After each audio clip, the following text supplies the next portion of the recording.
안녕하세요. 존경하고 사랑하는 대한민국 보수의 적자 대한애국당 당원동지 여러분, 반갑습니다. 박태우 사무총장입니다. 오늘도 우리 당원들이 저한테 개인적으로 문의를 해서 궁금해하는 사항들, 또 당이 지금 공식적으로 어떤 일을 추진하고 있는지 주로 이제 주간 단위로 제가 이런 방송을 통해서 말씀을 드리려고 계획하고 있습니다만, 오늘도 지난주에 이어서 몇 말씀 좀 꼭 드려야 되겠다 이런 생각이 들어서 이렇게 제가 방송을 하게 됐습니다. 특히 우리 당의 100억 프로젝트 관련해 가지고 한간에 불필요한 소문들이 많이 나들고 진실과는 거리가 먼 이런 말씀들이 계셔서 그 부분도 오늘 좀 끝마무리에 제가 꼭 좀 말씀을 드려야 되겠다 이런 생각을 하게 되었습니다.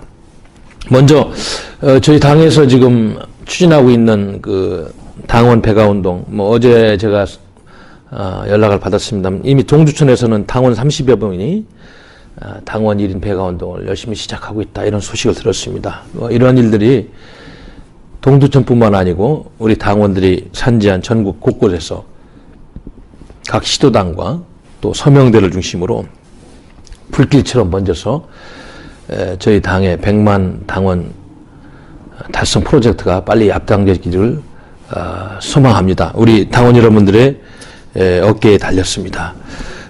그리고 요즘 국내 정치 문제도 여러 가지 시끄럽습니다만은 어제 조선일보 6면이죠. 6면에 지금 어떤 기사 하나 나와가지고 과거에 정말로 탄핵정국에서 우리 국민들의 마음을 아프게 하고 역사에 큰 물의를 일으키고 지금도 책임을 져야 되는 이런 잘못된 탄핵 세력들, 박근혜 대통령으로부터 권력을 찬탈하는데 결정적인 역할을 한 탄핵 세력들이 또 국민을 우롱하고 역사를 기만하는 그런 정치 쇼를 하고 있습니다. 우리 국민들을 우습게 보지 않고 역사를 우습게 보지 않는다면 이들은 지금쯤 전부 정계 은퇴를 했어야 될 사람들이에요. 왜냐하면 좌파 정권을 용인하면서 대한민국이 지금 어떤 상태로 가고 있는데 우리 국민과 역사 보고 있는데 거기에 대한 반성과 참여는커녕 또 정치적인 기만술과 그러한 술책을 통해서 자신들의 정치 생명을 연장하라는 그런 잘못된 길을 가고 있습니다. 우리 당은 여러분도 알다시피 탄핵 7적을 규정했습니다. 김무성, 유승민, 김성태, 권성동, 정진석, 하태경, 이혜훈, 우선 이 탄핵 7적부터 저희들이 강하게 규탄하는 그런 운동을 벌일 것입니다. 그리고 그것이 나중에는 탄핵 30적 더 크게 확대되는 그런 운동을 통해 가지고 그들이 어떤 역사적을 잘못을 하고 있고 지금도 이 파렴치한 정치인들이 어떤 일을 하고 있는지 우리 국민들한테 설명을 해야 됩니다. 대한민국 보수당이 우뚝 서는 길을 막고 어디서 가짜 노무현 전 대통령의 꼬붕은 사람을 비대위원장으로 갖다 앉혀놓고 또 거짓 개혁쇼, 사이비 개혁쇼를 벌이고 있는 장본인들이 또 박근혜 대통령의 이름을 팔아서 자신들의 정치적인 생명을 연장하려고 말이죠. 불구속 재판을 받게 하니 뭐니 또 말장난을 치고 있어요. 우리 당원들이 이들을 심판하고 이들의 잘못을 강력하게 규탄해야 될 것입니다. 정말 이들이 탄핵을 한 장본인들이고 탄핵 책임론을 물타기 하려는 정치적인 수책이고 국민과 역사를 우습게 보는 참 개수작이다. 어느 우파 정치평론가가 그런 이야기를 했어요. 개수작이다. 정말 못된 사람들입니다.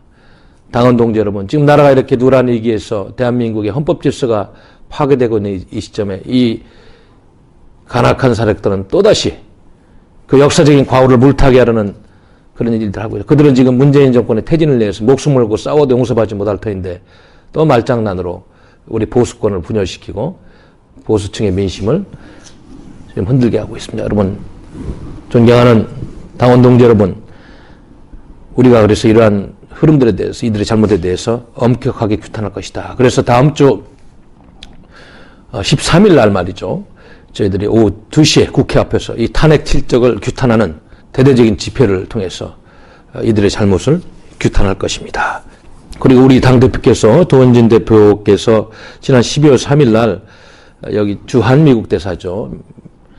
아주 거물급 대사죠. 미 태평양 사령관을 지낸 해리스 대사를 만나셨습니다. 단독 면담을 하셔서 지난번 미국 방문 때와 마찬가지로 지금 보수층들이 생각하는 안보관 그리고 한미동맹의 어떤 형태에서 지금 어떤 방향으로 가고 있는지 또 앞으로 어떻게 가야 되는지 이런 거에 대해서 정확하게 설명을 드리고 또 우리 국민들이 정말 답답해하는 것 애국 시민들이 생각하는 대한민국과 미국의 관계 이런 거에 대해서 많은 설명을 드렸고 특히 박근혜 대통령님의 그런 부당한 탄핵에 대해서도 다시 한번 말씀을 드린 그런 기회였다 그렇게 들었습니다. 아마 조만간에 더 자세한 내용은 다시 여러분들에게 말씀드릴 기회가 있으시라는 그런 판단을 합니다. 그렇게 하실 거로 믿고 있습니다.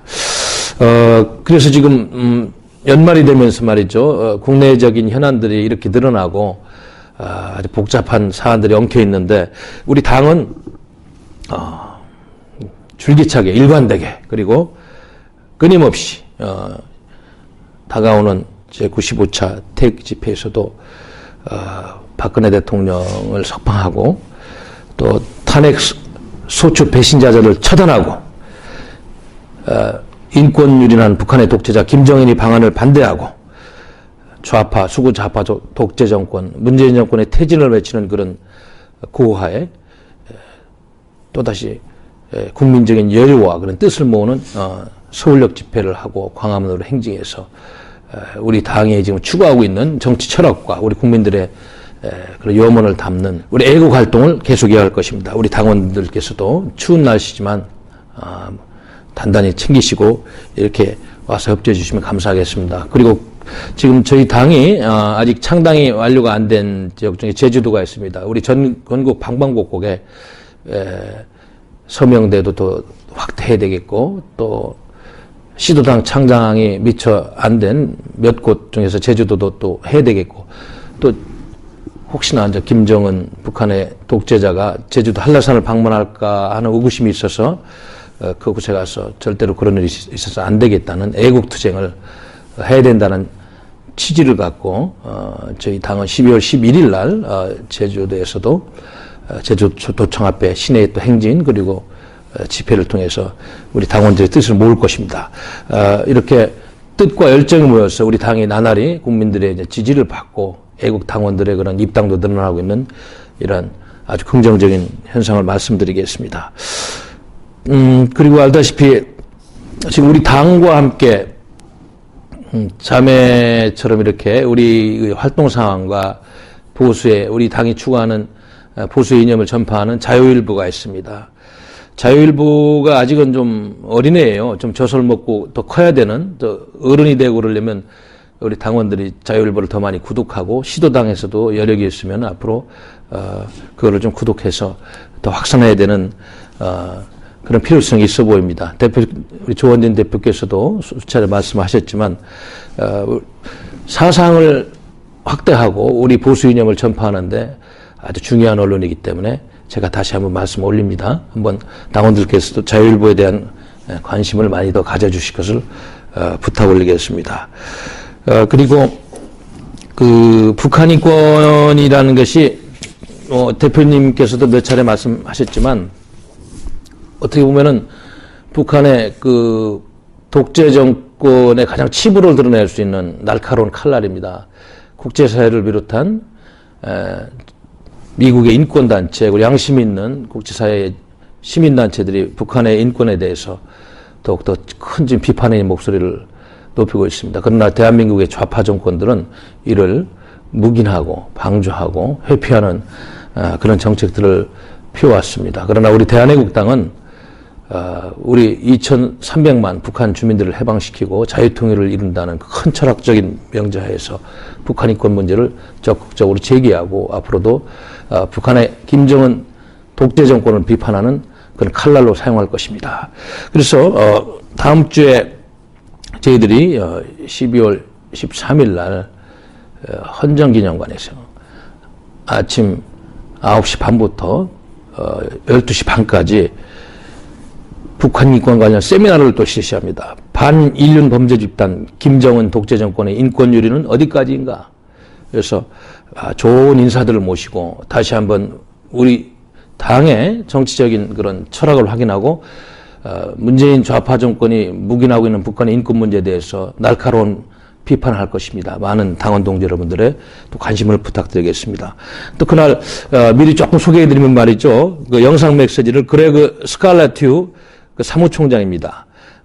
미국의 워싱턴 DC에 있는 북한인권위원회 사무총장이 아마 영상 메시지를 보낼 것이고, 또 기조연설은 연세대학 국제대학원에 있는 이정훈 교수, 북한 인권대사도 지냈죠. 전 보수 정권에서. 그리고 전 북한 인권대사를 지낸 분이 기조연설도 하실 것이고, 또 그 외에 많은 인사들이 오실 텐데, 특히 인권 변호사 하고 있는 김태훈 변호사가 한반도 인권과 통일을 위한 변호사 모임 대표로 있는 그분이 발제를 통해서 많은 말씀을 하실 겁니다. 그 밖에 재성호 전 북한 인권대사, 중앙대학 교수로 계시죠. 강철환 북한 전략센터 그 소장, 탈북자이십니다만 이런 분들이 오셔서 토론과 그런 의견을 개진할 것입니다. 아마 이날 정말 북한 인권 문제의 본질과 속성에 대해서 모든 것을 파헤치고 또 정책적인 대안까지 이렇게 마련하는 그런 날이 될 것입니다. 여러분들의 큰 참여를 부탁드리겠습니다. 이제 연말연시가 되다 보니까 우리 당원 여러분들도 각종 모임도 많으시고 또 비용이 들어가는 그런 회합도 많을 것입니다. 그러나 저희들이 지금 이렇게 당이 무럭무럭 자라고 대한민국의 보수의 적자로서 자리매김하고 있는 이런 상황에서 저희 당에 대한 감시의 눈길이 굉장히 큽니다.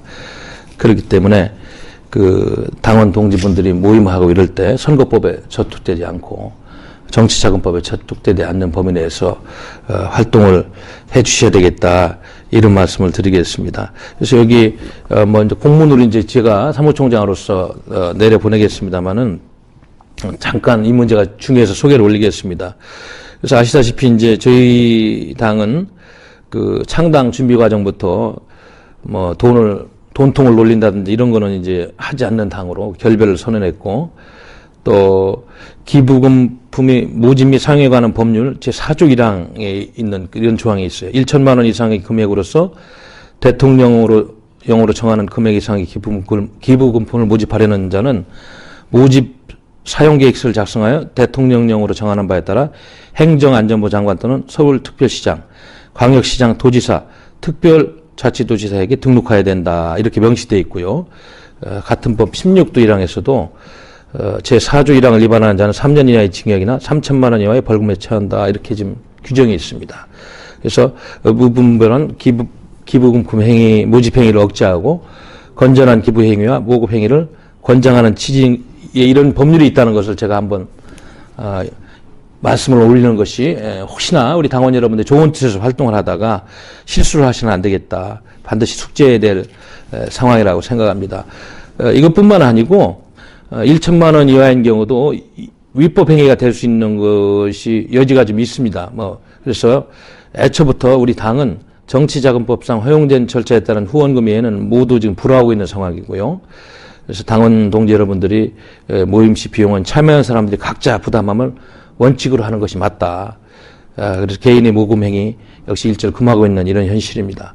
또 사소한 모금 행위라고 하더라도 그로 인해서 발생할 수 있는 불필요한 오해나 다툼, 그래서 또 정치관계법에 저촉될 수 있는 여지를 미리 좀 제거하고자 하는 그런 취지에서 이런 공문을 만들어서 하달하고 있는 만큼, 특히 연말연시에 우리 당을 향한 감시 논초리가 매우 따갑다, 조그만 불필요한 오해들 봐서는 안 되겠다, 이런 취지에서 제가 한 말씀 올렸습니다. 그리고 이제 오늘 제가 유튜브 방송의 제목도 배국 프로젝트 실상을 이렇습니다, 이제 이렇게 잡은 이유는 이거에 대해서 제가 사무총장으로서 꼭 말씀을 올려야 되겠어요. 왜냐하면 시중에서 이 문제를 가지고 우리 당을 음해하는 세력들도 있고, 또 일부 당원들은 오해를 하고 진실과는 거리가 먼 그런 말씀을 하시는 분들도 들어봤습니다. 우리 당원 동지 여러분들도 아시다시피 지난 6.13 지방선거후에 100억 정당을 만들고자 하는 그런 제안으로부터 이 운동이 시작됐고요. 지난 6월부터 지금까지 우리 당원 여러분들의 그 참 마음과 뜻이 담긴 특별당비가 시중에는 마치 많이 거친 것처럼 이렇게 말씀들 하십니다. 그러나 제가 오늘 당원 여러분들에게 말씀을 올리겠습니다. 지금까지 제가 사무총장으로 와서 이렇게 살펴보니까 특별낭비가 약 2억 원 조금 넘습니다. 일부 유튜버들이 말하는 50억, 60억 정말 터무니없는 이야기들이에요. 사실과 거리가 먼 정말 가짜 뉴스입니다. 얼마나 어려운 돈들을 이 당의 발전과 애국 활동을 위해 써달라고 여러분들이 보내주셨습니까? 피눈물 나는 그런 돈입니다.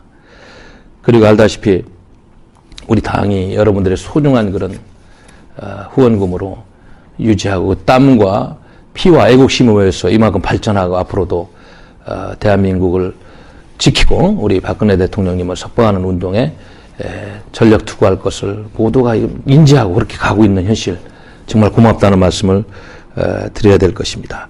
지금 아무래도 대한애국당이 보수 이적자로서 커가고 자리매김을 하다 보니까 여기저기서 우리 당을 견제하는 흐름들이 많이 있습니다. 그러다 보니까 책임당원들의 약정 당비는 많이 늘고 있으나 혹시 기업하는 분들이나 그런 분들 심리적인 이직감으로써 특별당비나 후원금이 아무래도 좀 영향을 받지 않냐, 이런 부정적인 뉴스도 드리겠습니다. 아시다시피 우리 당은 우리 조원진 대표님의 그런 열정과 그런 헌신으로 여기까지 왔습니다. 그런 의석이 일석이다 보니까 아무래도 국가의 보조금이 뭐 거의 없는 상태입니다. 또 우리의 그런 분열과 대한애국당이 커가는 것을 별로 달가워하지 않는 가짜 보수 세력과도 싸워야 되는 이런 어려운 상황에 있는 것입니다. 아시다시피 지금 대한민국의 이런 헌정 질서를 회복하고 또 대한민국을 지키는 데 있어서 우리 당이 하는 역할과 그 앞으로의 그 큰 힘의 척도는 여러분들의 그런 성원과 여러분들의 노력, 그리고 우리 모두가 단합돼서 만들어가는 나라를 살리겠다는 전략, 그리고 우리 당 대표님을 비롯한 당직자들의 그런 헌신함, 이런 모든 것들이 어우러져서 만들어질 것입니다. 존경하고 사랑하는 당원 동지 여러분, 제가 사무총장으로 와서 판단키로는 우리 당은 지금 무럭무럭 성장하고 있습니다. 당원도 배가 되고 책임 당원들도 늘어나고 그야말로 풀뿌리 정당으로서의 뿌리가 내려지고 있습니다. 그래서 공당으로서의 그런 시스템을 더 정비하고 당원 여러분들이 공당으로서의 그런 자긍심을 느낄 수 있도록 시도당도 더 정비하고 당원 배가 운동을 통해서 100만 당원의 위상을 달성하고 또 짧게는 원내 정당으로 발돋움할 수 있는 정기 개편의 주도 세력으로서의 정치적인 전략과 틀을 만드는 이런 모든 활동을 다 같이 우리가 힘을 모아서 가야 됩니다. 지금 다른 데 시간을 낭비할 시간이 없습니다. 존경하고 사랑하는 당원 동지 여러분, 모든 당원 여러분들의 힘이 합쳐질 때 우리가 추구하는 박근혜 대통령님 석방, 대한민국 헌정질서 회복, 자유민주총회의 완성, 그야말로 살기 좋은 대한민국, 통일 부국강병의 나라 대한민국, 이것이 이루어질 것입니다. 우리 존경하고 사랑하는 우리 당원 동지 여러분들과 함께 그런 날이 반드시 올 수 있도록 저를 비롯한 우리 당직자들도 최선을 다할 것입니다.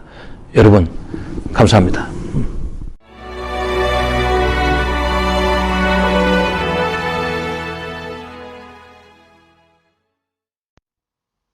안녕하세요. 대한애국당 북클럽입니다.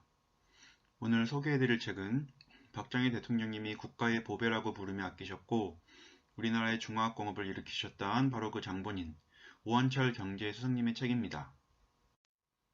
한국형 경제건설 시리즈는 총 7권으로 되어 있는데 그 중에서도 7권 내가 전쟁을 하자는 것도 아니지 않느냐 입니다. 유독 7권을 말씀드린 이유는 오수석님께서도 직접 말씀하신 바가 있는데 1에서 6권까지는 전문가들을 위한 책이고 7권은 독자와의 대화라는 섹션으로 시작하여 일반인들이 봐도 이해하기 쉬운 내용입니다. 우리나라의 정체성, 안보, 유신의 정당성, 한미동맹의 의의, 앞으로 나아가야 할 길 등 모든 것이 망라되어 있는 대한민국 국민, 대한애국당 당원이라면 필독서 중 필독서입니다. 특히 이 책의 중요성은 단순히 6, 70년대 대한민국의 역사를 이야기하는 것이 아닌 박정희 대통령님의 정치 철학을 심도 있게 이해할 수 있는 면 안 되는 책입니다. 예전부터 박정희 대통령님과 관련된 책들이 종종 출간되곤 하였는데 그러한 책들의 저자들의 다수가 내가 대통령께 건의해서 5.16 혁명을 일으켰다, 경부고속도로는 내 아이디어였다 등등 책의 내용을 들여다보면 본인의 PR을 하기 바쁜 책들이 다수인 반면 오한철 수석님은 정말로 대한민국을 걱정하고 역사를 알리려는 마음에서 책을 쓰셨습니다. 그리고 실무를 담당하셨던 오 수석님이 아니면 알 수 없는 내용들이기도 합니다. 박정희 대통령님께서 국보라고 부르시며 아끼시던 이유가 다 있겠죠? 여담으로 말씀드리자면 저는 예전에 오 수석님이 책을 읽으시는 모습을 본 적이 있었는데 저는 학창시절 머리 좋다는 사람들은 수없이 만나봤어도 오 수석님 같은 집중력으로 책을 읽으시는 분은 처음 봤었고 지금까지도 그 기억은 제 머릿속에 너무나도 인상 깊게 남아 있습니다. 이 책의 서두에서 저자는 이 책을 쓰게 된 계기로 필자는 이러한 과정을 설명함으로써 후손에게 자부심을 심고 고난에 닥쳤을 때에는 용기를 주고자 한다 라고 설명하십니다. 지금 우리나라가 절대절명의 위기에 처해 있는 것도 제가 이 책을 소개해 드리게 된 계기이기도 합니다. 자, 그럼 한국인이란 무엇인지에 대해서 살펴보겠습니다. 우리의 과거는 다음과 같다고 보면 됩니다. 우리나라는 13세기에 원나라에 패하면서 중국의 영향력 아래에 놓이게 된 이후 20세기에는 일본의 영향력 아래에 놓이게 되었고 일본의 패전 이후에는 미국의 도움을 받아가며 살아가는 시대가 이어졌습니다. 이렇게 되다 보니 자립심이 떨어질 수밖에 없었습니다. 그러다가 우리나라가 역사상 처음으로 자신감을 갖고 외국인에 대해서 자립심이 생기는 계기가 생겼는데 그것이 바로 월남 파병입니다. 외국인, 그것도 세계 최강, 최고의 미군과 같은 기준에서 같은 대우, same base, same level을 받으며 우리 대한민국 군인들은 미군들보다도 훨씬 잘 싸웠었습니다. 20여 년 전 미국이 우리나라의 공산화를 막기 위해서 싸워줬는데 우리도 제3국에 가서 자유를 위해 싸우니 은혜를 갚는다는 마음과 보람도 있었습니다. 한편 수많은 민간인들이 월남에서 일하게 되었는데 연 인원으로 치면 3, 40만 명이 한꺼번에 외국에 나가다 보니 한국인의 가치관에 일대의 변화가 생기게 되었습니다. 그 결론은 한국인은 우수하며 다른 나라에 비교하여 결코 뒤떨어질 게 없다는 확신을 얻었다는 것입니다. 월남 파병은 우리나라 국민들로 하여금 스스로의 자질에 새롭게 눈뜨고 자부심과 자신감과 용기를 갖게 하는 큰 계기가 되었습니다. 이와 같이 자주성 확립이라는 면에서 월남 파병은 우리나라 역사상 획기적인 전환점을 이루는 대사건으로 저자는 결론을 짓습니다. 그리고 이것은 우리가 할 수 있다는 자신감과 한강의 기적으로 이루는 기초가 됩니다. 다음으로 70년대 초 있었던 주한미군의 철수에 대해서 알아보겠습니다. 1970년대 초에 주한미군이 실제로 철수하였었는데 이는 트럼프 대통령이 주한미군의 철수를 얘기하는 현재 우리에게도 시사하는 바가 큽니다. 1970년 8월 24일 내한한 에그뉴 미국 부통령은 1971년 6월까지 주한미군 2개 사단 중 1개 사단을 철수시키고 앞으로 5년 이내에 나머지 주한미군도 완전히 철수시킬 것이라고 발표하였습니다. 그러고는 실제로 3개월이나 빠른 1971년 3월 주한미군 1개 사단을 철수시켰습니다. 이러한 미군의 철수는 우리가 월남에 대한민국 군인들을 파병하고 있던 때에 이루어진 일들로서 주한미군의 철수를 막기 위하여 주한미군 대신 대한민국 군인들을 월남에 파병하고 있던 우리로서는 매우 당황스러울 수밖에 없었던 일입니다. 그러나 이와 같이 국제사회의 현실은 매우 냉혹한 것이기도 합니다. 저자는 당시 상황을 이렇게 설명합니다.